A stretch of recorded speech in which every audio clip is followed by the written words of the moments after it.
Hi, everyone. You might notice that today's episode is a little bit different. Yesterday, on the anniversary of 9/11, I was invited to sit down with the family of Rodney Gillis, an NYPD officer who lost his life on that tragic day 18 years ago.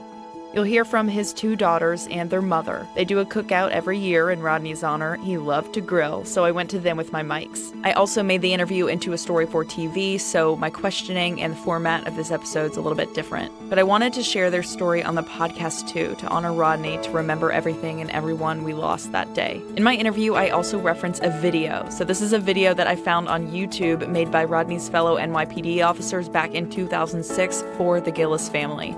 It's so powerful. I'm going to play some of that before getting into the interview, so that's what you're going to hear. This is for all the life the world lost that day in 2001, Rodney included. We'll never forget. Here's today's episode. He wasn't just Sergeant Gillis. He was your friend. He was our hero prior to September 11th and today. And he will always be remembered here. Not many people get to do what they love to do. Be assured, he loved coming to work and he loved doing this work. So, and he made you love it. It was like my little brother that got older than me, you know. I watched him mature. I watched him become like a man, a supervisor. Your dad was our strength and we were his. Really. We were his. He always saw the positive in guys. I mean, guys would pick on certain guys and he would be right there just to boost the guys' morale that we were picking on. One of the things, how I conduct myself since the World Trade Center, is in the spirit of Rodney. When I came in that day, they told me all these guys were going. And, but everybody here wishes they were with him. We all lost a piece of our heart, and we'll never forget. We'll never forget. What do you guys remember from that day and how it kind of unfolded? So I was 14. I was in John Jay High School, but I think they had like renamed it at the time. I was in my 9th grade classroom and the principal went around the buildings and she just kept asking everyone to close the blinds. But we're 14, so we went and opened them. And I can't do this. we went and opened them and we actually saw the towers. The first one was on fire. I watched the second one go into the building, and then I actually watched both towers collapse from my homeroom classroom window. And then my uncle came rushing through the door. They really weren't allowing people to pick up the kids, but he had went to that school, he knew people, he got us out. And then that's when we went and picked up my sister and my brother and got back. And you guys obviously knew your father was a New York police officer. What were you thinking? I knew he was there. We figured he was there. He's an emergency service unit. And I'll ask you, what was, your memory of that day, I'm sure, as an adult, was panic. Was that how you felt? Yes, I used to work for the NYPD as well as an investigator, and I happened to leave there to become a court officer. And actually, 9/11/01 was my first anniversary with the new job.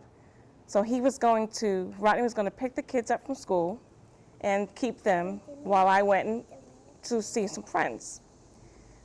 Dropped them off to school, normal. As I was driving to work, bunch of traffic. As I got closer, I saw just smoke going towards the bridge. So I'm uniformed, and they allowed me to go over the bridge. But once I knew what was going on, I knew he was there. I tried to immediately start calling him. He got off at about 8:30 in the morning. He worked midnights, and he wasn't answering. And I had just spoke to him about 4 a.m.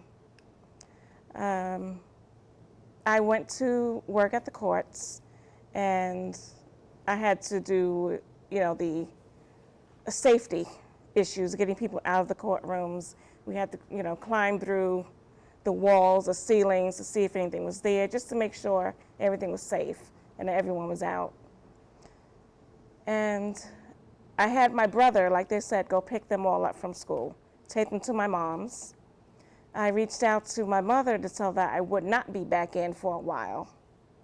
I kept trying to call the unit that Rodney worked with, and they were saying that they're still, trying to contact everybody, make sure everybody's okay, trying to locate them all. So I was like, okay, no big deal, because I know, he was there in 1993, and he knew he knew it was going to happen again. you know, he always knew that it would happen again. So I didn't have any true panic at that time because he came out of it in '93.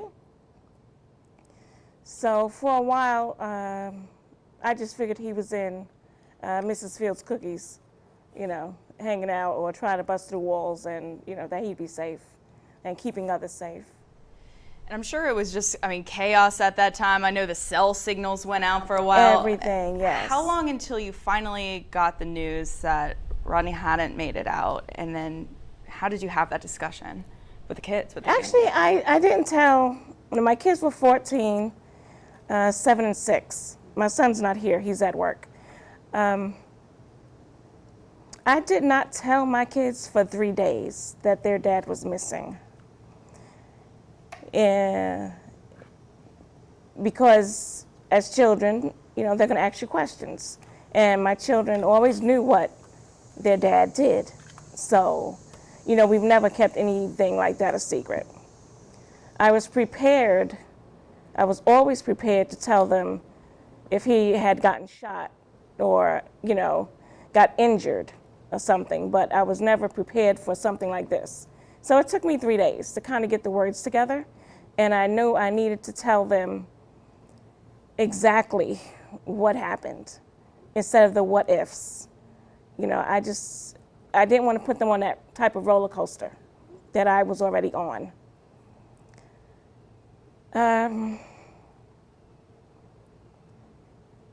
I say by the time I did tell them, I had already received the call that we were now, you know, not in the search mode, you know, not in rescue mode. Sorry, not in rescue mode, but the search mode. So when that happened, I pretty much knew. And do you two remember that conversation? And what do you remember of that? Oh, sure. Well, mine's, again, it's a lot of innocence involved in what was going on at the time, me being 7 years old. So I remember the singer Aaliyah had passed away, like, you know, months before. So that was kind of my understanding of it, was just asking if he was in heaven with Aaliyah, you know, if those two, you know, situations were the same. And that was kind of my way of understanding it. And from then on, I mean, my childhood nickname was Smiley, so I kind of kept that energy and tried to keep going that way. Yeah. Well, from what I read about him, that sounds like that's how he was too, smiling a lot. That's awesome. What about you? What do you remember? 14, I remember, was like the hardest year of my life. That's like a tough year period. It was definitely a very trying time for me, being, you know, a teenager and being new in high school. But like she said, she did wait to tell us. I think it was more so, the way I understood it at 14 was just her waiting until she had some definite, you know, I guess, answer to tell us as far as what was going to happen. Because with us being in school in Brooklyn, you know, it was all over the news, you know, all over the radio. Everybody's talking about it in class. At this point, people were bringing in portable radios. And so I will say my mom definitely made sure that we did not hear anything first on the news. And so it was, you know, with that being said, it was kind of difficult because we weren't really allowed to watch too much TV. We weren't really allowed to listen to the radio per se. You know, it was a lot of CDs and movies and, you know, people in and out the house checking on us and, you know, just making sure that we're okay, getting us what we needed, family, friends. We definitely had a big support team when 9/11 happened. It was, for me, not real, and for a long time it wasn't real because, I mean, we were doing like ceremonies and stuff and I refused to go because there's no body. And so it was just really hard to, you know, kind of like, yeah, and like go to a service, you know, and at 14 I'm like, no, he's coming back. Even though part of me knew, like I knew he was there when it happened, but yeah, at 14, you try to like hold on to reality. That'd be impossible to accept. As you guys grew older, I mean, in that year and the years to follow, how did your feelings kind of change about that? How did you honor your dad? We always celebrate. One thing that we all decided was that, you know, he loved his job. And that was one thing I will say, like, my mom always, like, got us to understand, and all of the officers that worked with him got us to understand, is that he genuinely loved his job. My mom had told me at that time that he had said that when he passes, he wants his ashes to be scattered over New York City. And if I'm not mistaken, she said no. So he kind of got what he wanted. So, you know, like that part of it was kind of like, okay, well, we have to be okay with it, because he, you know, died doing what he loved to do. And, you know, he got what he wanted. He's all over the city, you know, just floating around all over the place. So, you know, he got what he wanted, and it's hard to be upset about that. So 9/11, even though it's like a bittersweet thing, like, you know, we do get sad, but at the same time, we celebrate his life. It's a celebration. And at 9/11, we always take a shot of Jack for him. At 9:11 p.m. on 9/11? 9/11 p.m., yeah. He always tells people that Jack was his best friend, and his actual best friends didn't know who Jack was. They're like, when were we going to meet him? Who is this guy? Yeah. That's hilarious. Yeah, so at 9/11, we always take a shot of Jack for him. Yeah. But you know, 14, 7, and then my son was 6, and he was the one who said, "Mommy, you know Daddy's not coming home." That was when I told them what was going on, and he was the one who said. As a parent, you prepared for everything to be able to tell them, you know, but something like this, the tragedy in itself is impossible to describe to kids. Right. How did you cope? I went on automatic mode. I did what I was told to do from the departments that were dealing with us and taking care of us. I went on robotic mode to take care of my children and to make sure that they were okay. You know, I did what I had to do, but I was numb. I mentioned earlier I watched this video back of his coworkers talking so highly about him. When did you guys first see that video, and I mean, what went through your mind when you saw it? I saw it was published like 2006, I think. Well, it's funny because I mean, he's very personal to us, but he's kind of like this public figure. So as time goes on, you find things all over the place, and we absolutely appreciate it. Whoever has things, we love to see them. But I think I found the video maybe just a few days later, or a few days ago. Yes. Because every once in a while you search and you just, you know, just to see what people are putting out there. And honestly, that is one of the most beautiful videos that I've seen. And I encourage people to watch it. A lot of people are a little intimidated by videos sometimes because they can be a little, you know, heartbreaking and sad. But that was one that really captured exactly who he was. So for Yes. Anyone who hasn't known him or to get to know him, that's the perfect video. And for anyone who has known him, that video would bring you a lot of comfort because that was who he was as a whole. I am probably going to use some of it in my story tonight. There was a part that really spoke to me where one of the officers, you know, tears in his eyes, was talking to you guys and your brother, saying, you know, I hope you guys grow up to be happy and flourish and have the impacts that your dad did. What would you say to those guys now? I mean, do you feel like you followed in his footsteps in that way? Absolutely. I think it's a daily, it's a process that we'll be on for the rest of our lives, but just keeping in touch with his big heart and trying to live our best lives, because he did love us and that's what he would want for us. And he was just such a special person. So I say, you know, that was a tragedy, but it was something that we still knew someone so special and had that honor and that privilege. So to those officers, we appreciate the video. We know they deeply loved our father. Yes. and our, you know, loved one. And they're special to us too, their family. They did lose someone as well, and I know he loved them and he wants the best for them as well.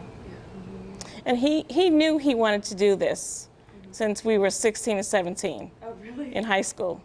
When we started dating, and he says, I'm going to become a cop. Can you deal with that? So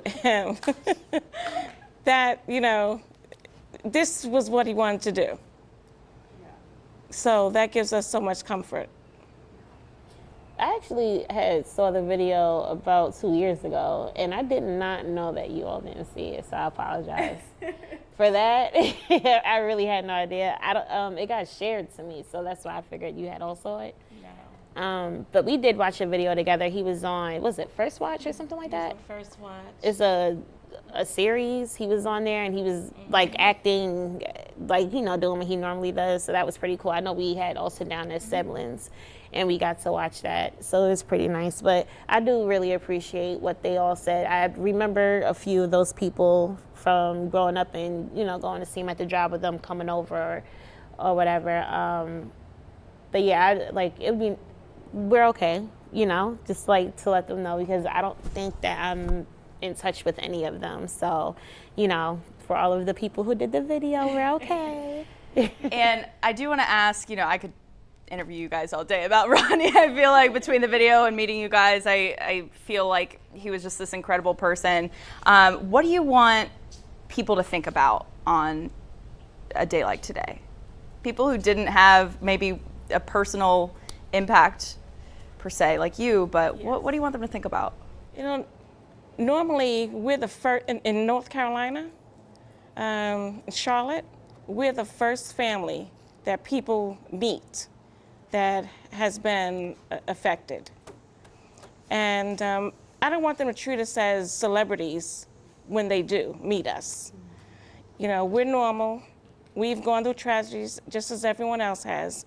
Ours is highly publicized.